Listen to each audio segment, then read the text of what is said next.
والغريب والعجيب ان النادي الاهلي لا له مدرب في منتخب مصر. اسامه نبيه 17 سنه خرج، احمد الكاس زمالك 17 سنه، حلمي طولان المنتخب الاول، والادهى منهم قبلهم بقى كله صاحب الجمله العبقريه كرة القدم 10% تكتيك ايمن عبد العزيز برضه زملكاوي، الوزير زملكاوي، رئيس الوزراء زملكاوي، رئيس الاتحاد زملكاوي. لا يستعينوا انا ما بتكلمش على الزمالك على فكره، يعني انا الزمالك نادي كبير، بس انا بتكلم على ايه يا محمد؟ بتكلم على انت لا تستعين باصحاب الادارات المستقره وهو النادي الاهلي، اصحاب الكفاءات الحقيقيه وهو النادي الاهلي. لك ان تعرف يا عبد الله، ما جبت اسم حسن شحاته. انا جاي لك، انا جاي لك ده فنيا يعني. لا فنيا جبت المدربين. بص يا عبد الله بس عشان ما يتوهش مني القصه دي، رئيس النادي الاهلي كابتن محمود الخطيب وله باع في الشركات والاستثمار. نائب رئيس ملياردير الملياردير ياسين منصور. الجرحي صاحب مصانع الحديد عضويه. طارق انديل احد الشخصيات المصريه في البنوك المصريه. الضماطي احد رجال الاعمال والشركات والمصانع. انت كابتن، انت بتتكلم في دوله، ده مش مجلس اداره. بس المنتخب اهم من الاهلي اذا صلح الحال. المنتخب المصري إيه؟ كابتن اهم من الاهلي. يفسد المنتخب يصلحوا النادي الاهلي بس خلاص.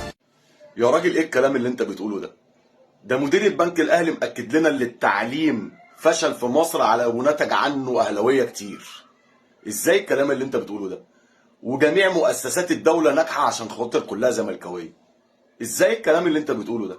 على فكره الراجل ده بيتكلم كلام صح جدا وكلام 100%. انا عايزك انت كزملكاوي بتتفرج عليا دلوقتي، هات لي واحد زملكاوي مسك منتخب او مسك اتحاد كوره او تولى منصب في الكوره، في منظومه الكوره في مصر ونجح، غير الكابتن حسن شحاته. عشان الكابتن حسن شحاته محترم وانتوا اصلا بعدينه عن المشهد خالص. حلمي طولان فشل، اسامه نبيه فشل، احمد الكاس فشل، ابو ريده فشل، مجاهد فشل، الجنايني فشل. مفيش حد زملكاوي تولى منصب في الكوره في مصر ونجح. هات لي واحد، اسكور لي واحد بس. يا راجل ده انتوا فاشلين اللي انتوا تديروا النادي بتاعكم. النادي بتاعكم بيروح راح منكم بسبب الفشل بتاعكم. الارض اتسحبت بسبب الفشل بتاعكم.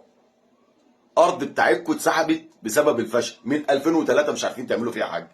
النادي الاهلي عنده 4 فروع دلوقتي، 4 فروع ولسه، وعنده شركه كوره عايز يعمل صندوق استثمار ومعاه 35 راعي. انا مش عارف فعلا، طول ما الزملكاويه قائمين على الرياضه في مصر لن تقوم كره القدم الى يوم الدين. والله ما هتشوفوا كره في مصر خالص، عشان انتوا فشله. انتوا فشله اللي انتوا اصلا تديروا نفسكم، مش تديروا منظومه كامله. فالراجل ده انا شايف اللي هو بيقول كلام زي الفل، ابعتها له بقى عشان ايه معموله له.